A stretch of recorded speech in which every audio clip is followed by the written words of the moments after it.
If you make plans for the weekend, then waste the weekend on your phone. I want to start by saying something clearly.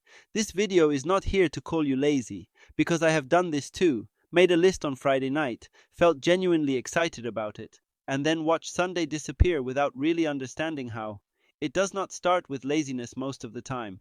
It starts with one sentence. Just 5 minutes. You check your phone for a moment, then somehow it is 30 minutes later, then it is afternoon. Then the room looks exactly the same as when you woke up. Your body has barely moved, and the weekend you were waiting for all week already feels like it has a hole in it. You had plans, maybe not huge plans. Maybe just clean your room, go outside, read a few pages, work on that small project you keep pushing to next week, or, honestly, just feel like a functioning person again. But the phone was right there, and every time you thought about getting up, scrolling felt easier than doing the thing.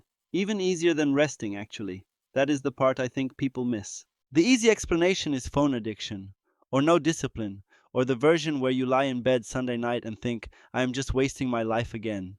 But for a lot of people, the weekend problem starts before the weekend. It starts on Wednesday. All week your mind is jumping, a message you forgot to answer, a task that is technically done but still sitting wrong in your head, something someone said, something you are already tired of thinking about but cannot seem to put down. So when the weekend finally arrives, you expect peace. You expect your brain to just shift. But mental fatigue does not work like that, because suddenly there are no rules, no schedule telling you what to do next.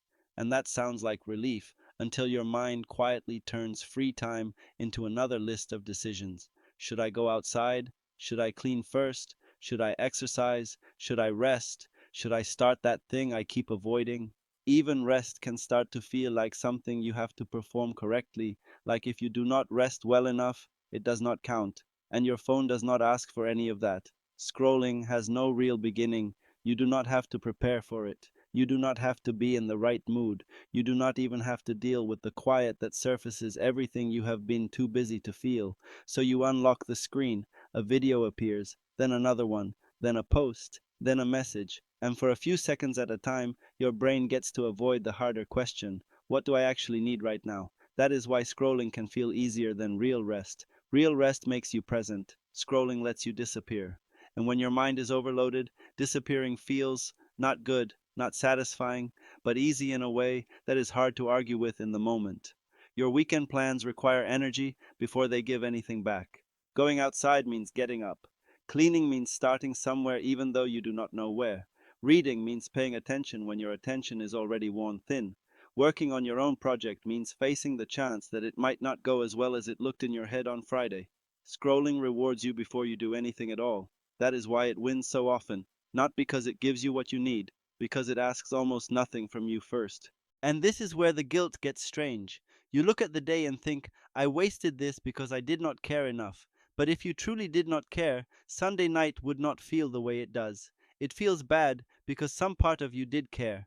You wanted the weekend to mean something. You wanted real rest. You wanted a little bit of control, some small sign that your life outside of work is still yours.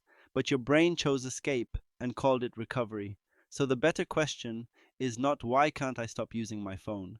It is, why does beginning feel so hard right now? Because sometimes you are not avoiding the plan. You are avoiding the pressure around it, the guilt of being behind, the fear that even your free time will not be enough to make you feel okay. This is not a speech about deleting your apps. It is just a more honest way to look at what is actually happening. The screen might be part of the problem, but underneath that, there is usually just a tired brain looking for somewhere easy to go.